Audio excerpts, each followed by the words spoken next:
Okay. Hello, Business Class 107 and Mr. Seamus.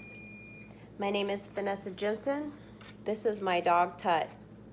He's really not going to talk, but I'm going to, and I'm going to give a short speech, approximately about 6 minutes, on are great speakers born or can they be taught? First of all, I'd like to start out by saying, how is influence used through verbal communication? Can it be strong or weak? Can it be confusing or directly to the point?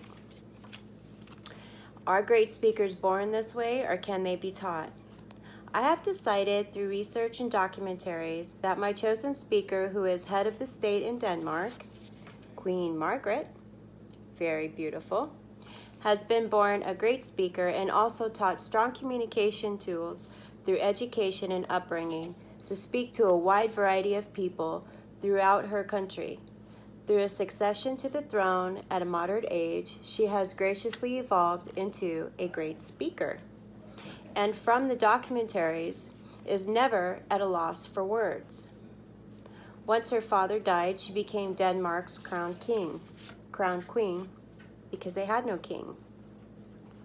She has had many support cabinets around her, helping her transition into this over the years and to accept her role as head of state. However, her choice of words and choice of expression have always been self-producing and self-produced. I believe she's a strong, dominant, self-evolved woman and a very strong nation leader who has learned several languages so that she is able to communicate with everyone more than in one society. I have seen more strength in her public speeches than I have from American leaders who speak publicly. I believe Queen Margrithe is influenced by her art, by other art, by culture, by history. I do believe that in the documentaries it stated that she was a historian major and that was her area of study, was to study artifacts and a lot of history from the neighboring countries around, especially the Egypt history. And I believe that she's influenced by the future, people, and her own society and other societies.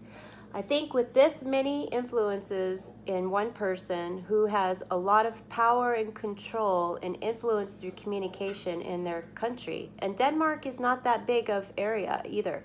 Denmark covers a small portion of the map up there and has other neighboring islands and other neighboring lands that it has control over or Denmark law.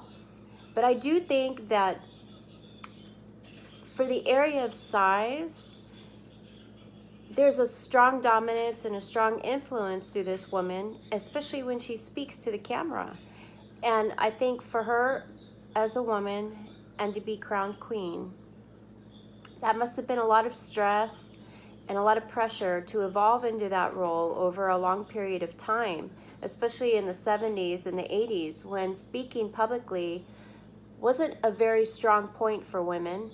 And it wasn't very accepted socially, but it kind of didn't have really much of a choice. I think that she has been born a great speaker and has been self-taught and influenced by other areas around her life.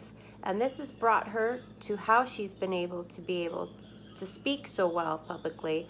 And she speaks many languages. And I also give that credit for how she's able to communicate through other people and societies.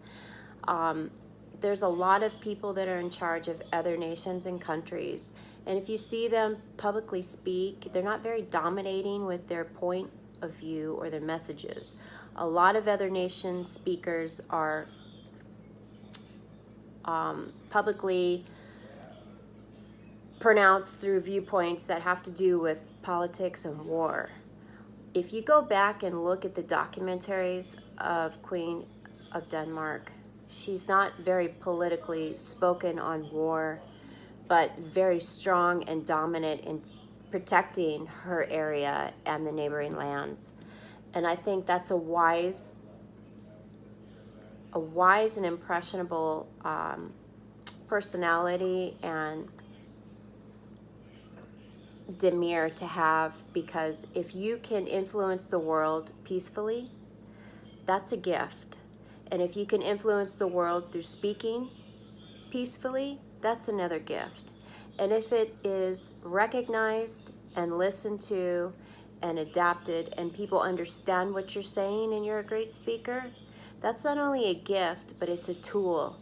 And I think that that is an awesome thing to have. And a lot of people in our own country of America should probably take note of how peaceful she is when she talks, and how gracious she is, and how she accepts things, and how she notes and pays attention to the people when she's surrounding them in large groups. It's kind of romantic the way they stand up on their balcony and announce their public speeches, but in America, nation leaders do it at a podium. I'm doing my speech from my kitchen table, and I hope you enjoyed my point of view on, are great speakers born or can they be taught? I believe that some people are born with a gift to communicate, and that is their journey, that's their destiny, and sometimes they follow that path, and if they can reach millions of people through their words and the way they enunciate and achieve that point of view through words, God bless them, because that's a great gift. Thank you, Mr. Seamus and Business 107 class. And my dog would like to say, thank you for listening to us. We appreciate you.